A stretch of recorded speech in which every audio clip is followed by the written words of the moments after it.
Hello everybody and welcome to the deck tech video for the Arthur versus Brunhild. Hold on, let me get it right. Brunhild. I can't do that. I can't roll my tongue like that. Yeah, I'm doing it badly actually. Like, Yeah, I can't do it at all, so. Anyway, I'll go ahead and start with my deck. So this is Brunhild, a pretty famous ruler. She's one of the new ones. She has Divinity 10, Judgment of 4, 2 white and 2 of any color, Energize. And then on her backside, she has, Divinity 10 again, because, it's just reminder text. She's a 12/12. She has Flying, and she has Enter. Put target resonator from your graveyard in the field. So, that's pretty good. Fun thing, I think if they didn't have Divinity on their backside, they wouldn't be able to cast runes once they flipped. And that's interesting. Can you imagine a ruler that doesn't have Divinity, and then its J-ruler side has like a 20 Divinity? Weird. Alright. So we'll start with the deck. The main focus of the deck is Jeanne d'Arc, Mad Maiden. She's a very special resonator in the game. She has this card gains swiftness, and this card cannot be destroyed as long as there are 3 or more. As long as you control 3 or more J/resonators. So she gains indestructible. She's a YOLO monster. Yeah. Also, she's the 7/5, pretty decent stat line. But what really makes her special is she has, if this card would deal damage to a J/resonator, put a -1/-1 counter on that J/resonator for each 100 damage instead. So she's the only resonator that does that. It's really unique, really good, and especially, it's pretty easy to get 3 resonators on board to make her invincible. So, yeah, have fun. Yeah, and if you get 3 Jeans, good luck dealing with any of that. Yeah, like We'll go over that later, but his deck has like one of the only ways to actually deal with it. Yeah, I think it might be the only way in New Frontier. Oh, well, I guess there's that Separation of Fates from Oh, yeah. Rhea, but Alright. man, you have to go deep into terrible crap. So, in order to make it easier for you to have 3 resonators all the time, I run 4 Skeleton Horde. He's just a little 1-drop 4/4, but he has, when this card is put to a graveyard from the field, put a 1/1 Darkness Skeleton Resonator token into the field. So he's very sticky, and since he replaces himself, it helps like retain your 3 count of J/resonators for Jeanne. So yeah, that's the only reason he's in here. He's not really the best 1-drop, but it worked me off earlier because I kept having to think, how am I gonna kill that without? Alright, so next we'll go over Messenger of the Sun. This is one of the new cards for the deck, and I gotta say, he's really good. I like him a lot. You had so many cards in your hand throughout the entire match. Yeah. There was one point where I had like 2, but that's because I didn't have any of him down. But, anyway, he's a 2-cost 2/4, and then he has a really cool ability. Whenever you play a rune, draw a card. So that's really good. That is busted. Yeah, I'm gonna be fully honest. I think that is a very overpowered effect. He's like Puppet Maker. Oh god. From Scheherazade. Yeah, and have you seen that Force Awakens meme? Yeah. I've seen this power once before. Yeah. Anyway, but he also has an ability: banish this card, destroy target addition. So it's like accidental like addition destruction. So that's kind of cool. Yeah, it's like he doesn't even need that. Yeah. But it's nice. All right. I guess that makes up for his stat line. Yeah, he has a pretty bad stat line for a 2-drop. He dies to that fire away me. Oh, yeah. Fire me. Yeah. Then I run 4 Ray the Black Owl. This is a fantastic card. It shuts down most of my rune deck, which I'll go over later, but, I think it's a fair trade-off considering... It's worth it to have invincible resonators. So, this is one of the inverted cards, so it flips over, but I'll go over the front side first. Ray the Black Owl, it's a 2-cost 5/7. This card cannot be attacked, which is really nice. So if it's rested, they can't kill it. And then at the beginning of your main phase, invert this card. So when you invert it, it inverts into 0. She's a 8/9. She has Flying, and then entities you control gain. Whenever this card is targeted by a spell or ability, cancel that spell or ability. This ability triggers only once per turn. So basically, all your resonators, if they want to kill it with targeted anything, they have to target it twice. Yeah, board wipe. Once that gets on that side, board wipe is basically your only option. So, but the downside is it also stops me from targeting my own things. Yeah, it's kind of a double-edged shield. Yeah, weird. But anyway, it's still really good because that effect is fantastic. Makes your guys really sticky, which is kind of the theme of this deck. I think if it was only stuff your opponent controls, it would be on the overpowered side. Yeah. Alright, then I run 3 Astema, the Returnee of Hatred. She's a 3-cost 7/6. a little understated for that cost, but she makes up for it with having fantastic effects. So she flies, and then she has Enter. Your opponent loses 500 life. If there are 3 or more runes revealed from a rune area, you gain 500 life. So that's really good. It could be a potentially 1,000-point life swing, but you're basically, no matter what, let's say like lore edit or something, you're going to be burning your opponent for 5, which is nice. And then she has Pay 400 life, draw a card. Place ability only during your turn and only once per turn. So it's been proven that paying life to draw cards is really good. So that's a good effect. Yeah. Then she has Pay 1,000 life. Your opponent loses 500 life. Place ability only during your turn and only once per turn. So that's a really good effect. Especially like late game, you can use that as a finisher. Like your opponent's really low, and you're like, oh, I can spare the life. I'll just kill him. Yeah. Really good effect. Really, lots of good effects on her. She's just awesome. I love this card. It's a really interesting card design as well. Like, paying so much life to do stuff is really weird. Yeah, well, that plays into the Belial. We'll go over him in a second. Yeah. Alright, so then I run 3 Air Valkyrie of Mercy. She's a 3-drop 6/7, again with the kind of low stat line. Yeah. But then she has Enter. Put target resonator total cost 2 or less from your graveyard into the field. So that's really good, especially since this deck runs a lot of 2-drops. Yeah, it's basically a 2-drop focus deck, from what I've seen. Yeah. And then I run 3 of the new kind of boss monster for for Brunhild, which is Mistletoe, the Pious Sword Saint. She's a 5-cost 12/12, and then she has Enter. You may pay 1 light, 1 void less to play your next rune this turn. Okay, so that's really good. Free runes are nice. Then she has, whenever you play a rune from a rune area, put target resonator of total cost 3 or less from your graveyard into the field. So you can do some pretty cool combos with air. So you can like air into a zone. That's pretty cool. Just by playing a rune from your rune deck. Yeah, she makes your first rune free. Yay! And then she has, whenever this card blocks or is blocked by a resonator, destroy that resonator. Doesn't target, which is fantastic, and so it makes her essentially unblockable, and she'll kill anything that tries to battle with you if she can block it. Yep. So I didn't really get to use that in our match video because a lot of the stuff flies, and and also he kept me on my toes those times, so I never really got to the point where I could just play her comfortably. Yeah. But whatever. I'm gonna play this deck again, like I said in the match video, so hopefully you guys will be able to see her in full action at some point. Alright, then lastly for the resonators, I run Belial, the Evil from the Scriptures. He's a 6-cost 12/12. The Scriptures, no. He has Flying. If your life is 1,000 or less, you may pay 3 void less to play this card. So that's pretty cool. Are you sure you can? Good. And you can also get to that pretty easily with Stemma because you can do some life point manipulation. And you can get to it safely because you can do that on your turn, as opposed to having your opponent smack you in the face and potentially kill you. Yeah, so that's really nice. And then he has Enter, destroy all non-fallen angel resonators. So which is bullcrap! It usually destroys pretty much everything. And then he also has, whenever a resonator is put into a graveyard from the field, this card deals 100 damage to your opponent. I don't know why I want to say 1,000. That was anyway, so he burns your opponent a little bit when things die, and he kills things. So that works. I like it. Yeah, I like sweep effect on a creature. It's nice. Alright, so next I run 4 Faith in Darkness. It's a 2-cost chant. Look at the top 5 cards of your deck. You may put a resonator total cost 2 or less from among them into the field. If you put a Jeanne d'Arc Mad Maiden into the field this way, put 2 +1/+1 counters on it, and it gains swiftness and first strike until end of turn. Put the rest on the bottom of your deck in any order. So it runs Jeanne d'Arc, and it runs a lot of 2-drops. Makes sense. Man, when you hit the John off the Faith in Darkness, it feels so good. I know. It's like, 9/7 swiftest precision first strike. Then I have 4 Blade of Faith. Oh, not precision, swiftness. Whatever. This is a totally fair and balanced card. Yeah, it's Brunhild's new Master Rune. So it's a 4-cost Divinity 2 Chant/Master Rune. You may pay 3 void less to play this card if your J-Ruler is Brunhild or Brunhild Caller of the Spirits. Remove target resonator from the game. So with Brunhild, it's a 1-cost remove target resonator from the game. That's really good. That's fantastic. Oh, honky. I like it a lot. Why does he get that?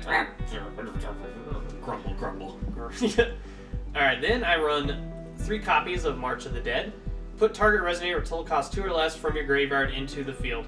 Put up to 1 second target resonator until it costs 2 or less from your graveyard into the field if this card was awakened. So 1 cost chant and with an awakening of 2. So for 3 will, you can reanimate 2 2-drops. Pretty good. Or 1 will, reanimate 1 2-drop. I like it. Mm-hmm. It's a very, very good card. It's fine. Yeah, I think this will see play probably in like in Wanderer format, like Incarnate decks and stuff. Yeah, maybe. Same with Power of Immortality. Yeah, that's a good point. Then we have 3 Glint of Insight. It's 1 cost chant Mystery. Name a card. Your opponent reveals their hand and discards all cards that share a name with the name card. Remove 2 mystery counters from your J/ruler. This card in your graveyard gains Remnant until end of turn.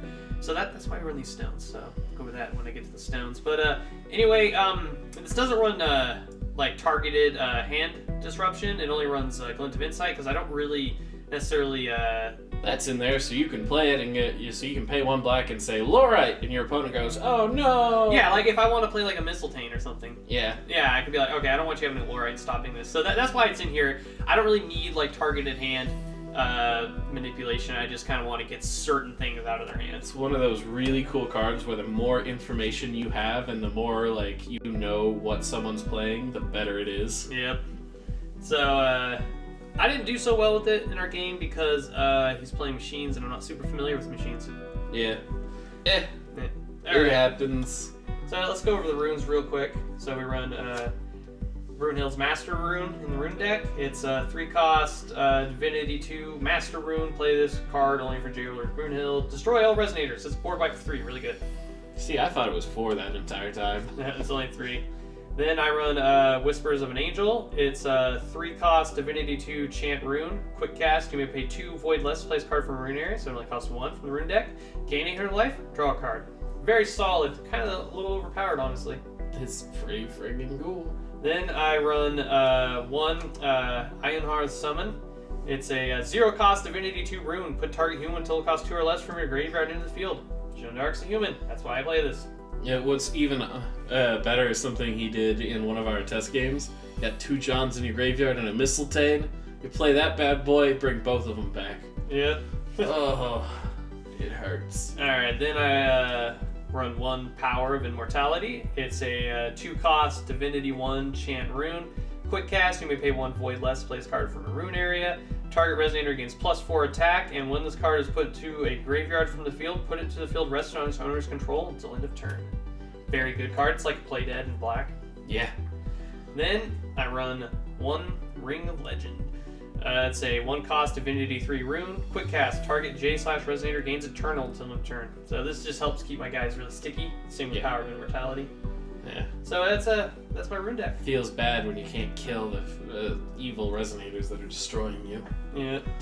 So in the stone deck, pretty simple. I run 4 Stone from the Dark Castle. And when it comes into play, I get a mystery counter, and that's simply so I can Remnant the Glint of Insight. Yep, and you're running black stones anyway, so you might as well get something with an effect. Yeah, so it only, it just produces darkness. Then I run Magic Stone of the Undead. I run 2 of those. It has Produce Darkness, and then you can also rest it to put the top card of your deck into the graveyard.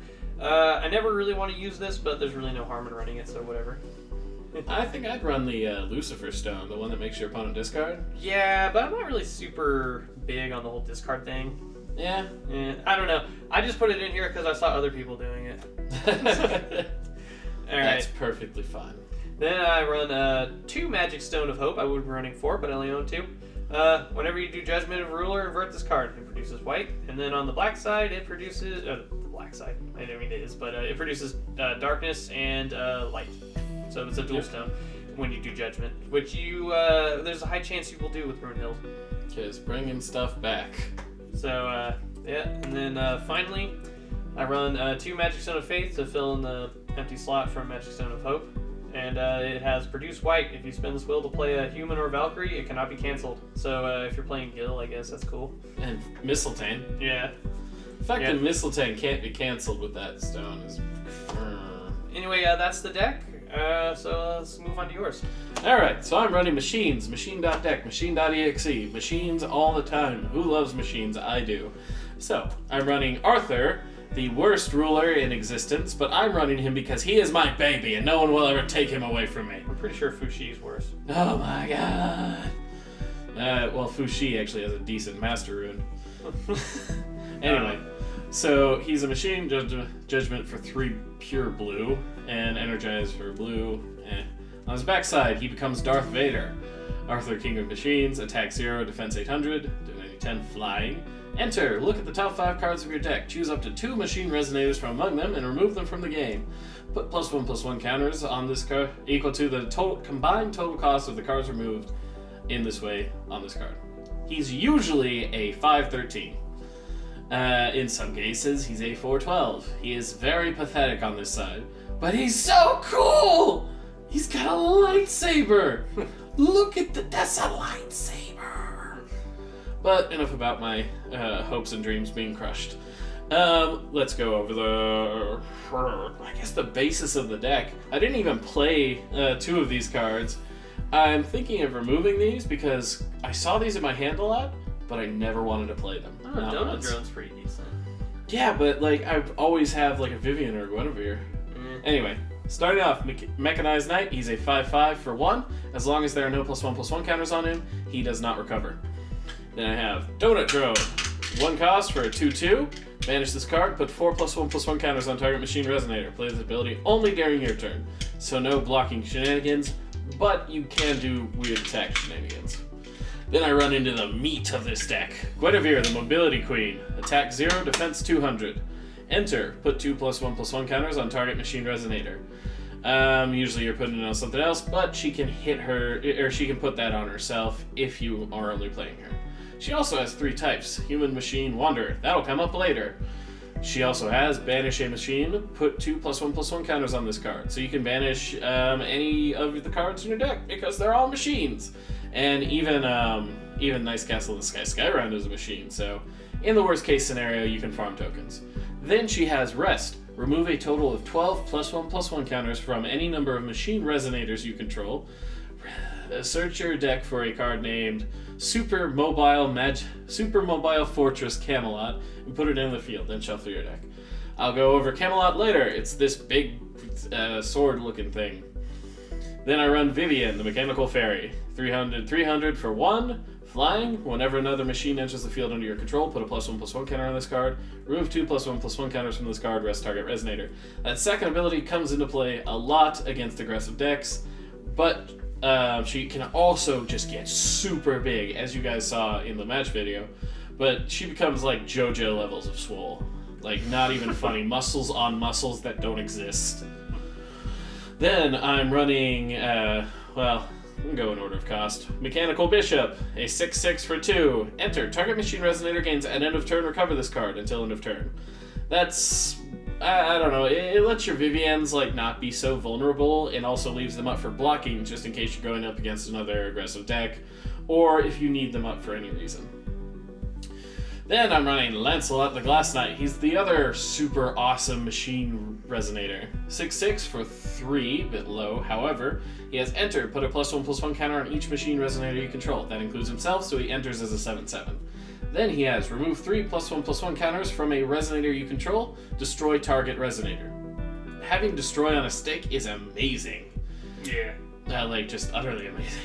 Then he has Remove a total of 10 +1/+1 counters from any number of resonators you control. This is the ability that hard counters Jean, and it's one of the only abilities in the game that can get rid of her in one swoop. So you remove 10. J resonators your opponent controls lose all abilities until end of turn. So Eternal, can't be destroyed, all of it. Then destroy all resonators your opponent controls. So it strips their abilities, then destroys them, which takes away all their protection, all their death effects, all their everything. And 10 counters is super easy to get, like, with machines. You ramp those counters like crazy. And Lancelot doesn't exactly hurt that with putting them all on your resonators. He's a good card. I like him. He makes machines super viable. Then I'm running Precision Guided Munition, Skybeat. An 800 flying machine. Machines you control with +1/+1 counters on them gain flying. I'm sort of running it for that effect, but the main reason I'm running it is because it is an 8/8 flyer and a machine. So if you have one Sky Round out, she'll enter it as a 1,000 flyer for 3. And she can just get bigger and bigger and bigger. So, also, Flying Lancelot's pretty good. Yep. Then I run Mordred the Operator. 4 for a 6/6. Stat line is disgusting. Enter. Put a +1/+1 counter on any number of target machine resonators. That's weird. I'm really confused as why that doesn't say just put it on each machine resonator you control. I don't know why it specifically targets them. Maybe there'll be something that happens when you target, but eh. Anyway, he also has Rest, Blue, Recover, another target machine resonator, put a +1/+1 counter on it. He is amazing for setting up swings because you get your Vivienne super buff, she's got flying, she flies over your opponent, then you rest Mordred before damage is dealt, you get 1 more damage, and she recovers for another swing. Yeah, he's really good for game finishing. Then, I run that thing that I said earlier, Super Mobile Fortress Camelot! Go! A 12/12 flying machine. Enter. Return up to 2 target resonators your opponent controls to their owner's hands. If you control a card named Guinevere the Mobility Queen, destroy those resonators instead. Since you're usually pulling it with Guinevere, you're going to destroy 2 resonators. Usually. Also, it's up to, so you don't have to blow up your own stuff. Admittedly, against that deck, I typically want the return effect more than the other effect, but eh. Then I run Merlin, the control unit of Skyround. 6/8 for 4. He has Awakening X. Enter. Search your deck for a machine with total cost X + 2 or less and put it in the field, then shuffle your deck. I love this Awakening ability because it can be played for free. And then you get a 2-cost resonator, so you can pick up your Mechanical Bishop. You can go and get a Vivienne or a Guinevere, though usually you're going to pay 1 more into it for a total 5 cost to get a Lancelot in addition to him. So he'll enter, then he'll pull the Lancelot. Lancelot will give them both the counters. Profit. Alright, then on to the spells! Starting with Arthur's Master Rune, which is the reason I'm using Arthur at the moment. Skynet. Divinity 2, Chant Master Rune. It costs 5, but if you run Arthur, it costs 3. I don't understand. This card deals damage equal to the total attack of machine resonators you control, divided as you choose among any number of target resonators your opponent controls. So, if you have a decent board state and your opponent has a decent board state, you can turn what would be a series of swings and trades into just exploding their board and swinging through with a bunch of your resonators. For 3, it's actually pretty decent, though I notice a lot of the time my resonators did not stick around long enough for me to actually play it, and I wanted to play their resonators instead, so I might be looking at changing that in the future. Then we have the Knight's Castle in the Sky Skyround. Machines you control gain +1/+1, so that's a static bonus. But also, whenever a machine resonator enters the field under your control, put a +1/+1 counter on it. If you have 1 or 2 of these out, your machines get super swole, like super unrelentingly huge. And just playing more, because it's a machine, it will buff your Viviennes, and you can banish it to Guinevere, etc., etc. Then I run 4 Skyfall. This isn't really good against this particular deck, however, it's good versus most decks. It is 1 cost. This card gains Quick Cast as long as it's in your hand and you control a machine resonator. Return target resonator to its owner's hand. So it basically gets rid of a blocker. So when I'm swinging with my big Lancelot, I play my Skyfall, he goes through their face. Good. That does it for the deck. Basically all you do is play machine, build up, and then boom, your opponent's face. Or you build up, Lancelot, wipe their board, and then chip away at them. Usually that one. Rune deck. Starting with the best of new cards, Diverse Evolutions. Divinity 2 for 3, though you pay 1 blue less, so its total cost 2. Target up to X resonators you control, where X is the number of different races among resonators you control. Put a +1/+1 counter on the first, then repeat this process for each target past the first, adding a +1/+1 counter each time. So, say I have Guinevere out, and 2 other resonators. She is a human machine wanderer. That's 3 races, so I target her, say my Skybeat, and then I target Lancelot. +1/+1/+1 counter, 2+1/+1 counters, 3+1/+1 counters. This is really, really good for pumping up Lancelot's ability. And if you have a Guinevere and a Vivienne, because Vivienne is also a fairy, you have 4 races and can do some serious crazy nonsense. Then I run Maintenance. Quick Cast, 0 cost, awesome. Put 2+1/+1 counters on up to 2 target machine resonators. This is an amazing buff. It buffs them at quick cast speed, it can save them, but you can also do it to allow your Lancelot to trigger earlier. So, yeah. It's good. Then I run Scrap and Build. A total cost 3, but if it's played for a rune area, it costs 2 less, so 1 blue. As an additional cost to play this card, remove X machines from your graveyard from the game. Then look at the top X cards of your deck. Put a machine with total cost X or less from one member into the field. Put the rest on the bottom of your deck in a random order. So if you have at least 5, you can remove those 5 and then get a 5 or less cost. It's really good. It's good for late game because you can just play it for 1 and immediately recycle all your graveyard to get something awesome. Or you can use it for a desperation play and remove 3 resonators and just pray to God. Then I run Invitation, pay 1 less to play this card from Rune Area, normally 3, costs 2 blue.